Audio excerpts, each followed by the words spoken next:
All eyes on Tropical Storm Idalia. It is a strengthening system set to become a hurricane this evening, a Category 2 tomorrow, a Category 3 tomorrow evening, where it makes landfall tomorrow night. Evacuations underway in parts of Florida.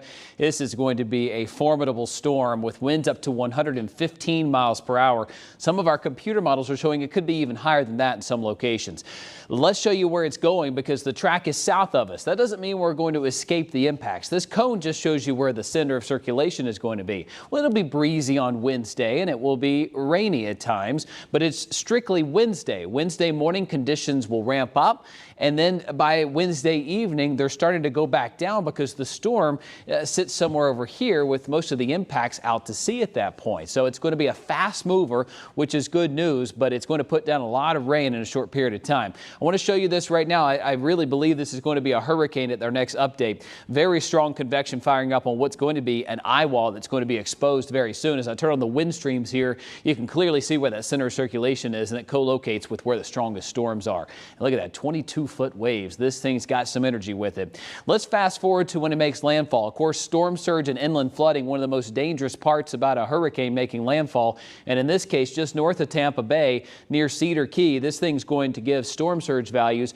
coinciding with a high tide and a lunar tide, which is going to make the high tide even higher. Could be anywhere from 10 to 12 feet in some locations. So we're going to be watching that very closely for our friends in Florida. The track has been consistent in our models with it going in the eastern part of the state, which limits our impacts. But again, we're watching it closely for our friends in Savannah, Hilton Head, Charleston. Our global models, the European, the farthest to the east, which would really limit the impacts in South Carolina. The Canadian, the GFS, somewhat toward the west, but still showing consistency for our area. Let me show you how this plays out. Now, this is our high resolution model that's exclusive to WYFF4. We have access to this, and I got to tell you, it's been very, very consistent. Look at how this blows up into a major hurricane here by tomorrow night. It's on approach to central Florida, and look at this monster. I mean, it's got a significant eye wall right here near Cedar Key and Cross City, Florida.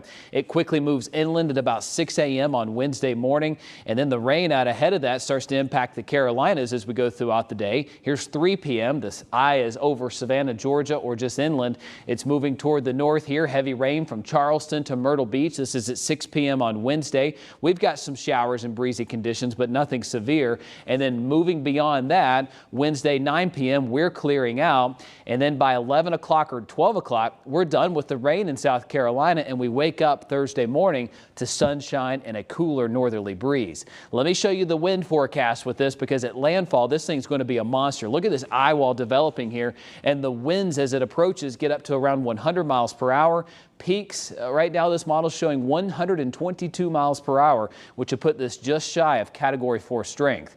Rainfall totals look to be on the order of 2 to 4 inches along the coast, but look at some of these isolated areas. Orangeburg along the I-95 corridor could have as much as 10 inches. It's a lot of rain in a short period of time.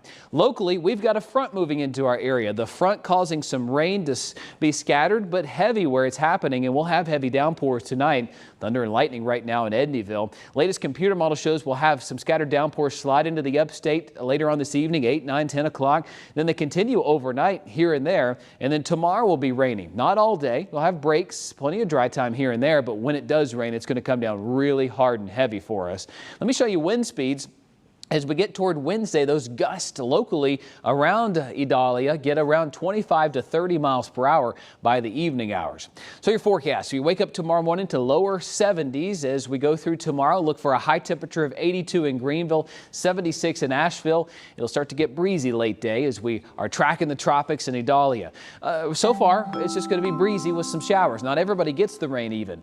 76 by Thursday, and going into Labor Day weekend, we transform into a beauty of a forecast. Upper 70s on Friday. Saturday's 84. Lots of sunshine, but warmer Sunday going into Labor Day. In western North Carolina, same story, just a bit cooler. In fact, a couple of crisp mornings, waking up to 55 on Friday, up to 80 for a high.